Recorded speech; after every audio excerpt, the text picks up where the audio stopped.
সামাজিক যোগাযোগ মাধ্যমে সাতক্ষীরা ৪ আসনের জামায়াতে ইসলামীর সংসদ সদস্য গাজী নজরুল ইসলামের একটি ভিডিও ছড়িয়ে পড়েছে। ভিডিওতে তাকে একটি কক্ষে এক নারীর সঙ্গে দেখা যায়। ভিডিওটি প্রকাশ হওয়ার পরে অনেকেই প্রথমে এটিকে এআই ভিডিও বলেও দাবি করেন।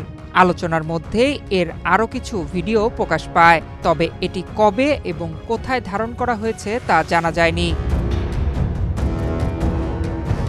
ভাইরাল ভিডিওতে প্রথমে দেখা যায় গাজী নজরুল ইসলাম মোবাইল ফোনে কথা বলছেন এবং কক্ষের ভেতরে হাঁটাহাঁটি করছেন। রূপায়ণ lake castle, welcome to the land of piece. এরপর তিনি পানি পান করেন এবং পাশে থাকা এক নারীকে কাছে বসতে বলেন। দুজনের মধ্যে কিছুক্ষণ কথোপকথন হয়।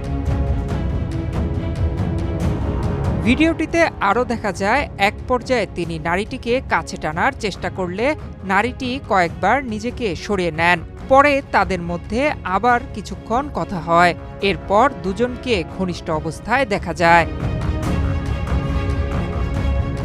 ভিডিওটি ছড়িয়ে পড়ার পর সামাজিক যোগাযোগ মাধ্যমে এ নিয়ে ব্যাপক আলোচনা সমালোচনা শুরু হয়েছে।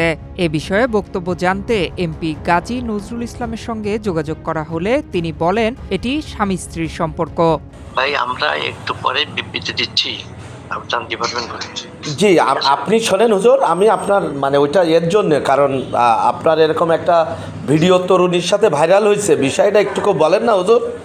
এটা স্বামী স্ত্রীর সম্পর্ক, এরকম ষড়যন্ত্রমূলক চক্রান্তমূলক। তবে জেলা জামায়াতের পক্ষ থেকে এ বিষয়ে আনুষ্ঠানিক কোনো বক্তব্য দেওয়া হয়নি।